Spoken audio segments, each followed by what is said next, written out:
రోహిత్ ఇంటి పత్రాలను సింహాచలం దగ్గర తాకట్టు పెట్టాడని ఆనంద భైరవికి తెలిసి ఆనంద భైరవి అక్కడే హార్ట్ స్ట్రోక్తో కుప్పకూలి పడిపోతుంది. ఇక కుటుంబ సభ్యులంతా కలిసి ఆనంద భైరవి దగ్గరకు వెళ్ళి ఏడుస్తూ ఉంటారు.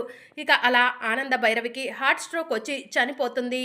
అప్పుడే రోహిత్ నిద్రలో నుంచి సడన్గా లేచి కూర్చొని పిన్ని అని చెప్పి గట్టిగా అరుస్తూ ఉంటాడు. పిన్ని, నేను తప్పు చేశాను పిన్ని, నేను మోసం చేశాను. నేను మీరు ఎంతో ప్రేమగా నిర్మించుకున్న ఈ ఆనంద నిలయాన్ని ఆ సింహాచలం చేతిలో పెడితే నేను కలగన్నదే జరుగుతుంది పిన్ని అని చెప్పి రోహిత్ మనసులో అనుకుంటూ ఏడుస్తూ ఉంటాడు. తప్పు చేసింది నేను, శిక్ష అనుభవించాల్సింది నేను, అంతేకాని మీరెవరూ కూడా శిక్ష అనుభవించటానికి వీల్లేదు పిన్ని. ఆ సింహాచలానికి ఎట్టి పరిస్థితుల్లో మీరు ఎంతగానో నిర్మించుకున్న ఈ ప్రేమాలయాన్ని ఆనంద నిలయాన్ని తాకట్టు పెట్టను పిన్ని, తాకట్టు పెట్టను అని చెప్పి మనసులో అనుకుంటూ పాయిజన్ బాటిల్ని బయటికి తీస్తాడు. తప్పు చేసింది నేనే కాబట్టి శిక్షను కూడా నేనే అనుభవిస్తాను పిన్ని అని చెప్పి రోహిత్ మనసులో అనుకొని పాయిజన్ బాటిల్ తీసుకొని పాయిజన్ని తాగబోతూ ఉంటాడు. ఇక అప్పుడే ఆనంద భైరవి రోహిత్ని ప్రేమగా చూసుకున్న విషయాలు గుర్తుకు వస్తూ ఉంటాయి. అలాగే లీలావతి కూడా రోహిత్కి ప్రేమగా అన్నం తినిపించిన విషయాలు ఇవన్నీ కూడా రోహిత్ గుర్తు చేసుకుంటూ బాధపడుతూ ఉంటాడు. ఇక వాటన్నిటినీ కూడా గుర్తు చేసుకొని నేను బ్రతకటానికి వీల్లేదు, తప్పు చేశాను, మీ అందరినీ మోసం చేశాను అని రోహిత్ మనసులో అనుకొని పాయిజన్ బాటిల్ని పైకెత్తి తన నోటిలో పోసుకోబోతూ ఉండగా శరణ్య డోర్ ఓపెన్ చేసి రోహిత్ని పాయిజన్ బాటిల్ని చూసి బావగారు అని చెప్పి గట్టిగా అరుస్తుంది. ఏమైంది బావగారు, మీరు పాయిజన్ తీసుకోవడం ఏంటి అని చెప్పి శరణ్య అడుగుతూ ఉంటుంది. అమ్మ శరణ్య, నేను తప్పు చేశానమ్మా, నాకు భూమి మీద ఉండే అవకాశం లేదమ్మా, తప్పు చేసిన నాకు ఖచ్చితంగా శిక్ష పడాల్సిందేనమ్మా అని చెప్పి రోహిత్ అంటాడు. మీరు తప్పు చేయడం ఏంటి బావగారు, మీరు తప్పు చేయరు అని చెప్పి శరణ్య అంటుంది. చేశానమ్మా అని చెప్పి రోహిత్ సింహాచలం దగ్గర తన ఫ్రెండ్ కోసం షూరిటీ ఉన్న విషయాన్ని శరణ్యకు కళ్ళకు కట్టినట్టు చెప్తూ ఉంటాడు. బావగారు, మీరు మోసపోయారు, అంతేకాని మీరు తప్పు చేయలేదు, మీరు తప్పు చేశారని ప్రాయశ్చిత్త పడుతున్నారు. మీరు చేసిన తప్పును ఇంట్లో వాళ్ళందరికీ చెప్తే మీ సమస్యకు పరిష్కారం చూపిస్తారే కానీ మీ ప్రాణం తీసుకుంటే కుటుంబం అంతా కూడా విలవిల్లాడిపోతుంది. ఆ విషయాన్ని మీరు మర్చిపోయారా అని చెప్పి శరణ్య రోహిత్ని అడుగుతూ ఉంటుంది. అమ్మ శరణ్య, నేను తప్పు చేశాను కాబట్టి నా మొహాన్ని వాళ్ళకి చూపించలేవనమ్మా, నేను ద్రోహం చేశాను, ఈ కుటుంబాన్ని పెద్ద మోసమే చేశాను, ఈ ఇంటిని తాకట్టు పెట్టేశానమ్మా అని చెప్పి రోహిత్ ఏడుస్తూ ఉంటాడు. బావగారు, తల్లి ఎన్నో నొప్పులు పడి బిడ్డను కంటుంది. ఆ బిడ్డ బయటికి వచ్చినప్పుడు ఆ నొప్పులన్నీ కూడా మర్చిపోతుంది. కానీ ఆ బిడ్డ ఈ భూమి మీద లేడని తెలిస్తే ఆ తల్లి ఎలా తట్టుకుంటుంది బావగారు, ఒక్కసారి ఆలోచించారా అని శరణ్య అడుగుతూ ఉంటుంది. అమ్మ శరణ్య, తప్పు చేశానమ్మా, తప్పు చేశాను, తప్పు చేయటమే కాకుండా చచ్చిపోవాలని తప్పుడు నిర్ణయం తీసుకున్నాను అని చెప్పి రోహిత్ శరణ్యకు చేతులెత్తి నమస్కారం చేస్తూ ఏడుస్తూ ఉంటాడు. బావగారు, మీరేం బాధపడకండి, ఈ విషయం ఇంట్లో తెలియకుండా నేను సాల్వ్ చేస్తాను, ఆలోచిస్తే పరిష్కారం కానీ సమస్య అంటూ ఉండదు బావగారు అని చెప్పి శరణ్య చెప్తూ ఉంటుంది. సరేనమ్మా అని చెప్పి రోహిత్ అంటాడు. మీరు ఎలాంటి ఆత్మహత్య ప్రయత్నం చేసుకోనని నాకు మాట ఇవ్వండి బావగారు అని చెప్పి శరణ్య అడుగుతూ ఉంటే, సరేనమ్మా నీకు మాట ఇస్తున్నాను అని చెప్పి రోహిత్ శరణ్య చేతిలో చెయ్యి వేసి మాటిస్తూ ఉంటాడు. ఇక మార్నింగ్ అవుతుంది. ఆనంద భైరవి కుటుంబం అంతా కూడా పూజకు అన్ని ఏర్పాట్లు చేసుకొని సిద్ధంగా ఉంటారు. అప్పుడే ఆనంద భైరవి దర్శన్ దర్శన్ అని చెప్పి పిలుస్తూ ఉంటుంది. ఇక దర్శన్ ఆనంద భైరవి దగ్గరకు వచ్చి ఏంటమ్మా అని చెప్పి అడుగుతూ ఉంటాడు. నాన్న దర్శన్, ఈరోజు శరణ్య ఉపవాస దీక్ష చేస్తుంది, అది కూడా నువ్వు బాగుండాలని, నువ్వు శరణ్యకు అక్షింతలు వేసి ఆశీర్వదించు అని చెప్పి ఆనంద భైరవి చెప్తూ ఉంటుంది. దీనితో జీవించటమే చాలా కష్టంగా ఉంది, దీనితో జీవితం పంచుకోవడమే చాలా కష్టంగా ఉంది అనుకుంటుంటే దీన్ని నేను ఆశీర్వదించడం ఏంటి అని చెప్పి దర్శన్ మనసులో అనుకుంటూ ఉంటాడు. తీసుకోనానా అక్షంతలు తీసుకొని సరే నేను ఆశీర్వదించు అని చెప్పి ఆనంద భైరవి చెప్తూ ఉంటే ఇక దర్శన్ ఇష్టం లేకపోయినా అక్షంతలు తీసుకుని శరణ్య తలపై వేస్తాడు. ఇక శరణ్య వెళ్ళి పూజలో కూర్చుంటుంది. అమ్మవారికి పూజ చేస్తూ పాట పాడుతూ ఉంటుంది. ఇక పూజ పూర్తవగానే కుటుంబ సభ్యులందరికీ కూడా హారతి ఇస్తుంది. ఇక కుటుంబ సభ్యులందరూ కూడా హారతి తీసుకుంటూ ఉంటారు.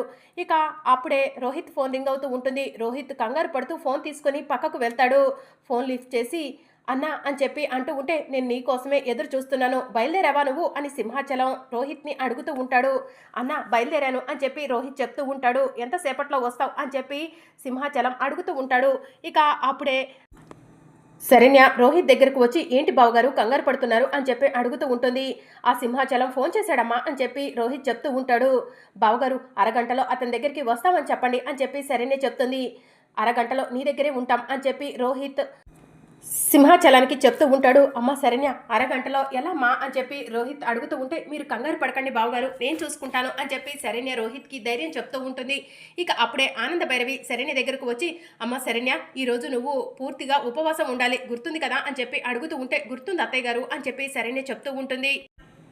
సరే చిన్న పనుంది చూసుకొని వస్తాను అని చెప్పి ఆనంద భైరవి శరణ్యకు చెప్తూ ఉంటే, సరే అత్తయ్య గారు అని చెప్పి శరణ్య అంటుంది. ఇక ఆనంద భైరవి బయటకు వెళ్తుంది. ఇక శరణ్య పరిగెత్తుకుంటూ రూమ్లోకి వెళ్ళి బీరువా ఓపెన్ చేసి డబ్బులు తీసుకొని బ్యాగులో వేసుకుంటూ ఉంటుంది.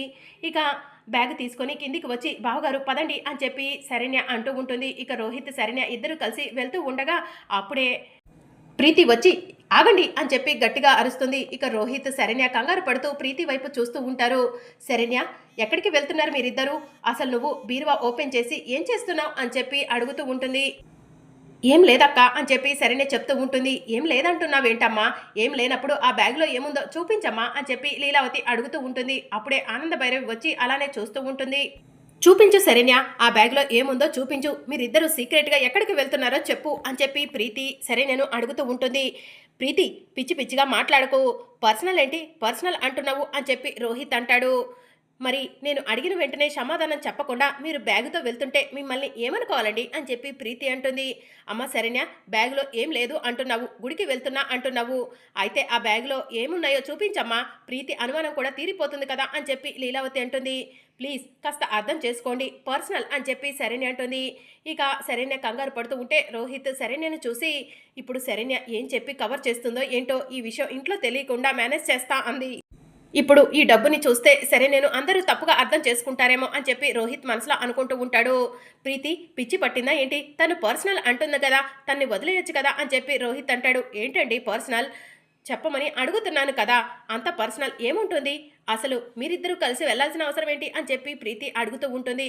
అక్క పర్సనల్ అని చెప్పాను, నేను అర్జెంటుగా వెళ్ళాలి, బావగారు వెళ్తున్నారు కాబట్టి బావగారిని దారిలో డ్రాప్ చేయమని అడిగాను అని చెప్పి శరణ్య ప్రీతికి చెప్తూ ఉంటుంది. ఇక ఆనంద భైరవి ఇదంతా చూసి, అమ్మ శరణ్య నువ్వేంటో నాకు తెలుసు, ప్రీతి అడుగుతున్న దాంట్లో కూడా తప్పు లేదమ్మా, ఈ ఇంటి పెద్ద కోడలిగా ప్రీతి ఏం జరుగుతుందో తెలుసుకోవాలన్న ఆతృతతోనే అడుగుతుంది, నువ్వు ఏ తప్పు చేయవని నాకు తెలుసు, ఆ బ్యాగ్లో ఏముందో చూపించమ్మా అని చెప్పి ఆనంద భైరవి అంటూ ఉంటే, ఇక శరణ్య కంగారు పడుతూ బ్యాగ్ ఓపెన్ చేస్తుంది. బ్యాగ్ ఓపెన్ చేసి లీలావతికి చూపిస్తూ ఉంటుంది. అందులో కొబ్బరికాయలు, పూలు, జాకెట్ ముక్క ఇవన్నీ కూడా కనిపిస్తూ ఉంటాయి. ఇక శరణ్య ప్రీతి దగ్గరకు వెళ్తుంది, ప్రీతికి కూడా చూపిస్తుంది, ఆనంద భైరవికి కూడా చూపిస్తుంది. ప్రీతి ఇప్పటికైనా అర్థమైందా, సరైన గుడికే వెళ్తుందని అని ఆనంద భైరవి అడుగుతూ ఉంటుంది. గుడికే వెళ్తుంటే నేను ఇన్నిసార్లు అడిగినా కూడా ఎందుకు చెప్పలేదు అత్తయ్య గారు అని చెప్పి ప్రీతి అడుగుతూ ఉంటుంది. అక్క పర్సనల్ అని చెప్పినప్పుడు కాస్త అర్థం చేసుకోవాలి, ఇంట్లో పూజ పూర్తవగానే కొబ్బరికాయ, జాకెట్ ముక్క, పసుపు కుంకుమ ఎవరూ చూడకుండా తీసుకెళ్ళి గుడిలో ఉన్న బావిలో కలపమని పంతులు గారు చెప్పారు, అందుకే నేను ఈ విషయాన్ని పర్సనల్ అని చెప్పాను. ఏంటక్క నువ్వు నేను పర్సనల్ అని చెప్పినా కూడా నమ్మకుండా నా క్యారెక్టర్నే శంకించేశావు, అంతేకాదు నీ కళ్ళతో చూస్తేనే నువ్వు నన్ను నమ్ముతావక్క, లేకపోతే నమ్మవా అని చెప్పి శరణ్య ప్రీతిని అడుగుతూ ఉంటుంది. మరి అప్కమింగ్ ఎపిసోడ్లో ఏం జరగనుందో తెలుసుకోవాలనుకుంటున్నారా, అయితే ఛానల్ను సబ్స్క్రైబ్ చేసుకొని సపోర్ట్ చేయడం మర్చిపోకండి. Thank you for watching.